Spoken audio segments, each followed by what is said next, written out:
राजस्थान में विधानसभा चुनाव नजदीक आ रहे हैं, लेकिन सचिन पायलट और अशोक गहलोत की जंग खत्म होने का नाम नहीं ले रही। पेपर लीक को लेकर सचिन पायलट के बयान के बाद राजस्थान के सीएम अशोक गहलोत ने एक बार फिर बिना नाम लिए सचिन पायलट पर तंज कसा। अशोक गहलोत ने कहा कि एक बड़ा कोरोना तो हमारी पार्टी के अंदर भी आ गया है। माना जा रहा है कि उन्होंने सचिन पायलट की तुलना कोरोना से की है। हाल ही में सचिन पायलट ने पेपर लीक केस में अशोक गहलोत को घेरा था। उन्होंने कहा था कि अगर इस केस में अफसर दोषी नहीं है तो तिजोरी में बंद पेपर बाहर कैसे आ जाते? ये भी कोई जादूगरी है क्या?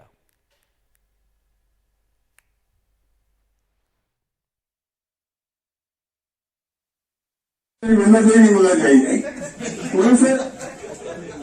मैं ये बोलूंगा कि आप ठीक कह लो, मैं मिलने लगा हूँ अभी इससे संभालो मेरा क्या हुआ। इस बार अभी कोरोना आ गया, एक बड़ा कोरोना और आ गया हमारी पार्टी के अंदर।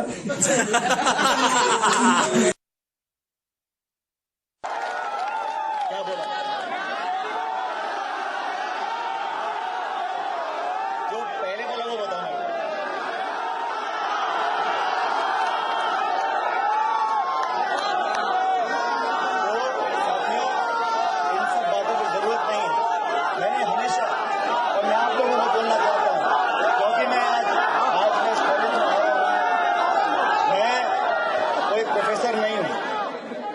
और मैं कोई मास्टर नहीं हूं, लेकिन मैं आपके बीच में आया हूं, आपसे उम्र में बड़ा हूं, इससे मेरा दायित्व बनता है। मैं आपसे बड़ा हूं, मेरा दायित्व बनता है मैं आपको सही बात बोलूं, आपके संस्कारों को जगाऊं। आपकी परवरिश ऐसी होनी चाहिए कि आप लोगों का मान सम्मान करो, लोगों को इज्जत बख्शो, और इज्जत दोगे तो इज्जत मिलेगी। इधर जम्मू कश्मीर में राहुल गांधी की भारत जोड़ो यात्रा जारी है। ठंड के चरम होने के बावजूद पंजाब तक सिर्फ एक टी शर्ट में नजर आए राहुल गांधी कल पहली बार यात्रा के दौरान जम्मू में एक जैकेट में दिखे। राहुल गांधी जम्मू कश्मीर के रामबन जिले के बनिहाल में 25 जनवरी को तिरंगा फहराएंगे और 27 जनवरी को उनकी यात्रा अनंतनाग के रास्ते श्रीनगर में प्रवेश करेगी। भारत जोड़ो यात्रा के आखिरी दौर में जम्मू कश्मीर पहुंचे तो राहुल गांधी ने कुछ लिहाज करते हुए अपना लिबास बदला और एक जैकेट पहन ली। राहुल गांधी ने लिबास को मौसम की वजह से नहीं, सुरक्षा कारणों की वजह से तब्दील किया। यहां पुलिस और अर्धसैनिक बलों का दस्ता राहुल गांधी के इर्द गिर्द घेरा डाले हुए है। एनडीटीवी को पता चला है कि राहुल गांधी को सुरक्षा बलों ने सलाह दी थी कि कश्मीर के कुछ इलाकों में वो अपनी यात्रा ना निकाले। सिर्फ जम्मू और श्रीनगर के बीच में कुछ दूरी तक हम बस में जाएंगे, क्योंकि वहाँ मौसम ऐसे हैं, हालात ऐसे हैं कि हम पद यात्रा नहीं कर सकते। राहुल गांधी जिंदाबाद, जिंदाबाद, जिंदाबाद। जम्मू में दाखिल होते ही उनका शानदार स्वागत किया गया। स्वागत करने वालों में नेशनल कॉन्फ्रेंस के नेता फारूक अब्दुल्ला भी थे।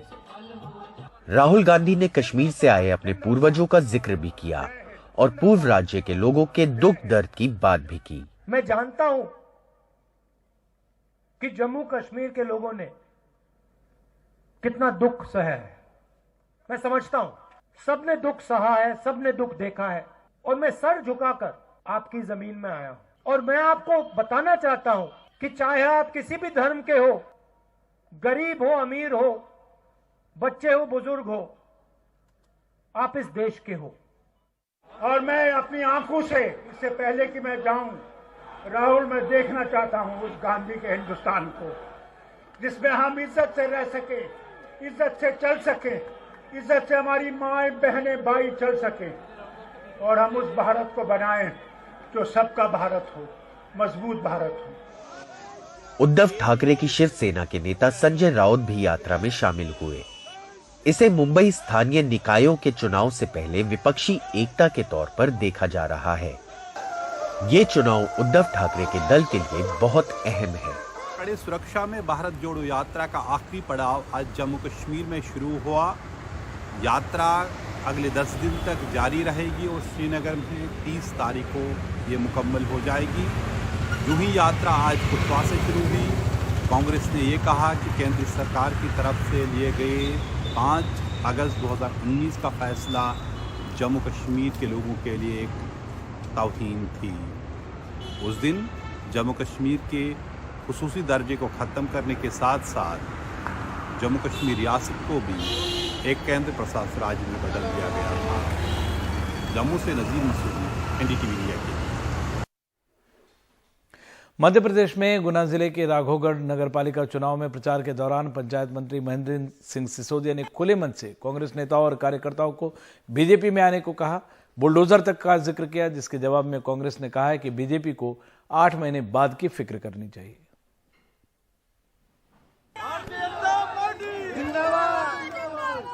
और देखो भैया, जो भी कांग्रेसी लोग हो वो धीरे धीरे करके चुपचाप सर गया, क्योंकि नहीं तो 23 में सरकार भाजपा की बनी।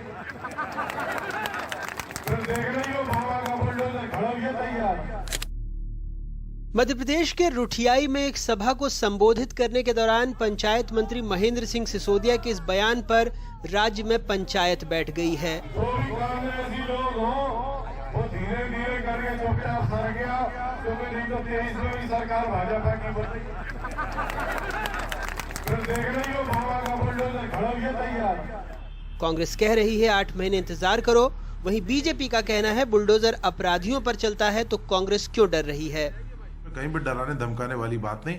वो कह रहे मामा जी का बुलडोजर तैयार है, तो मामा जी का बुलडोजर वो निष्पक्ष तरीके से चलता है, किसी के ऊपर सही काम करने वालों पे तो आज तक नहीं चला। इसके कई उदाहरण मौजूद हैं।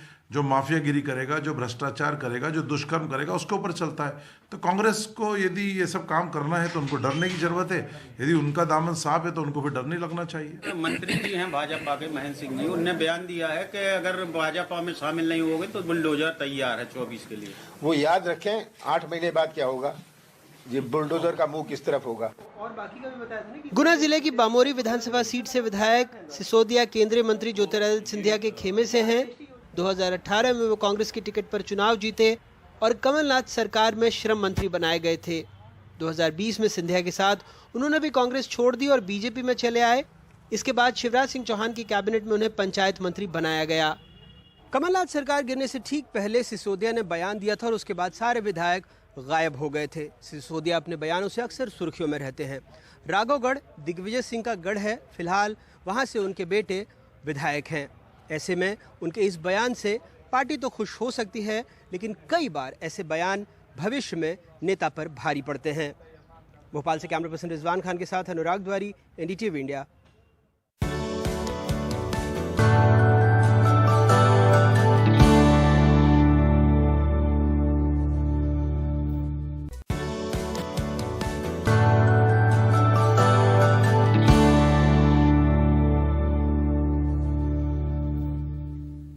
मध्य प्रदेश में स्वास्थ्य सेवाएं किस कदर वेंटिलेटर पर हैं, इसकी कई तस्वीरें हम दिखाते रहते हैं, लेकिन इस दफा ये एक और हद पार कर गई है। जबलपुर के सरकारी अस्पतालों में मरीजों को पिछले साल बैक्टीरियल फंगस वाला सलाइन चढ़ा दिया गया, जिसके बाद कई मरीजों की तबीयत और बिगड़ गई थी। सैंपल की जांच रिपोर्ट से ये खुलासा हुआ है। जानकारों का मानना है कि यह लापरवाही जानलेवा हो सकती थी।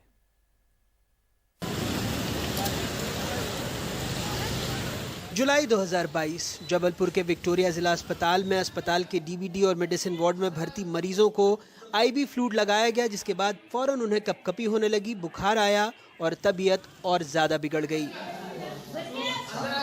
जांच के लिए IV फ्लूइड का सैंपल कोलकाता स्थित केंद्रीय औषधि प्रयोगशाला भेजा गया। रिपोर्ट में पता चला कि मरीजों को अमानक फ्लूइड चढ़ा दी गई थी। वो सैंपल फेल हुआ। उसके बाद हम लोगों ने उस कंपनी से करेस्पॉन्डेंस किया। कंपनी ने कहा कि हम एक कलकत्ता की जो सेंट्रल लेबोरेटरी है उसमें उसकी टेस्टिंग कराएंगे। उसकी टेस्टिंग कराई गई, उसमें भी वो सैंपल फेल हुआ। उसके बाद वो कंपनी ने कोर्ट से गुहार लगाई कि हम एक बार और टेस्टिंग कराना चाहते हैं। तो अभी वो टेस्ट का सैंपल पुनः गया हुआ है जो सेंट्रल लेबोरेटरी कोलकाता है। अभी उसकी रिपोर्ट नहीं आई है क्योंकि वो कोर्ट के मार्गदर्शन में टेस्टिंग के लिए गया है। लेकिन वो जो करीब 5000 के आसपास बॉटल जो सप्लाई हुई थी उसको लगाने की प्रक्रिया हम लोगों ने, जिस समय जुलाई की बात है, तो वो पूरी तरह से बंद है। वैसे इस दवा कंपनी का सैंपल पहले मंडला में भी फेल हो चुका था। बावजूद इसके जबलपुर के सरकारी अस्पताल में मरीजों पर इसका इस्तेमाल किया गया।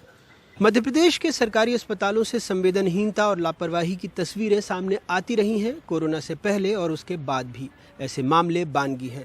वो बताते हैं कि सरकार के नज़र में स्वास्थ्य सेवाओं की प्राथमिकता क्या है। नहीं तो ऐसे मामले भी आए हैं जहां मंत्री जी को मच्छर काट ले तो कर्मचारी निलंबित हो जाता है। जबलपुर से अपने सहयोगी संजीव चौधरी और भोपाल से कैमरा पर्सन रिजवान खान के साथ अनुराग द्वारी, एनडीटीवी इंडिया।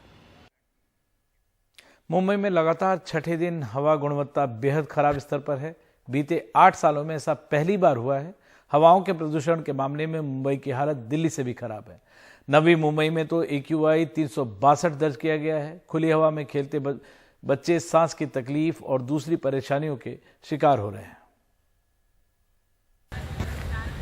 ये मुंबई का जंबोरी मैदान है। 10 से 15 साल के बच्चे क्रिकेट, फुटबॉल खेलते हैं। जहरीली हवा में खेलते खेलते इनका स्वास्थ्य बीते 3-4 हफ्तों से बिगड़ा है। कुछ सांस में दिक्कत तो कुछ खांसी की शिकायत करते हैं। सांस लेने में थोड़ा प्रॉब्लम होता है। खेलते समय प्रॉब्लम होती है। डॉक्टर के पास जाते हैं, डॉक्टर बोलता है पंप लेने बोलते हैं। उन लोग कभी कभी बॉलिंग डालते तभी होते हैं। बैटिंग में इतना नहीं होता है क्योंकि बैटिंग में खड़ा एक ही जगह में खड़ा रह के बैटिंग करना है, तो बॉलिंग में थोड़ा बहुत होता है। मुझे ऐसे ही 2-3 हफ्ते से आ रहे हैं। ऐसा खांसी आ रही है? हाँ, हल्की हल्की आती है खेलने में। घर पे मैंने बताया, दवाई लेके आए। दवा ले रहे हो? मेरे को खांसी हो रहा है, वो धूप में खेलते ना, इसकी वजह से खांसी। फुटबॉल खेलते हैं? बिगड़ती हवा के कारण अस्पतालों में सांस की तकलीफ और लंबी खांसी के शिकार मरीजों की संख्या में करीब 50 से 60% बढ़त हुई है। मुंबई में लगातार छठे दिन हवा गुणवत्ता बेहद खराब श्रेणी में बनी हुई है। शुक्रवार को मुंबई में AQI 319 दर्ज हुई। पिछले 8 वर्षों में ऐसा पहली बार है जब मुंबई ने जनवरी महीने में लगातार 6 दिन बहुत खराब श्रेणी की वायु गुणवत्ता दर्ज की है। जनवरी में पिछले 20 दिनों में लगातार 10 दिन बहुत खराब श्रेणी की वायु गुणवत्ता दर्ज हुई है। अंधेरी में 327, चेंबूर में 352, BKC में 325, माझगांव में 331, मालाड में 319 और कोलाबा में AQI 323 है। मुंबई और इसके आसपास सबसे ज्यादा बदतर हालत चेंबूर और नवी मुंबई की एयर क्वालिटी की है। नवी मुंबई में AQI 362 दर्ज हुई। इसके प्रमुख कारण जब देखते हैं कि मुंबई में इंफ्रास्ट्रक्चर के प्रोजेक्ट्स है, इस प्रमुख तौर पर मेट्रो से लेकर बुलेट ट्रेन और बाकी जो रियल एस्टेट के जो काम चल रहे हैं, उसकी वजह से कंस्ट्रक्शन रिलेटेड जो डस्ट है उसका काफी मात्रा में बढ़ोतरी हुई है। उसके साथ इंडस्ट्री का इमिशन है वो भी काफी मात्रा में बढ़ रहा है। और इसके साथ साथ हम देख रहे हैं कि अनकंट्रोल प्राइवेट व्हीकल्स या ट्रांसपोर्टेशन है वो भी काफी मुंबई में बढ़ रहा है। शहर में जगह जगह मेट्रो निर्माण कार्य, सड़कों की मरम्मत, गिरता तापमान, बढ़ती गाड़ियों की संख्या जैसी कई वजह जहरीली हवा की रेस में मुंबई को दिल्ली से भी आगे ले गई है। मुंबई में कैमरामैन प्रवीण जी रोहित, धनेश के साथ पूजा भारद्वाज, NDTV इंडिया।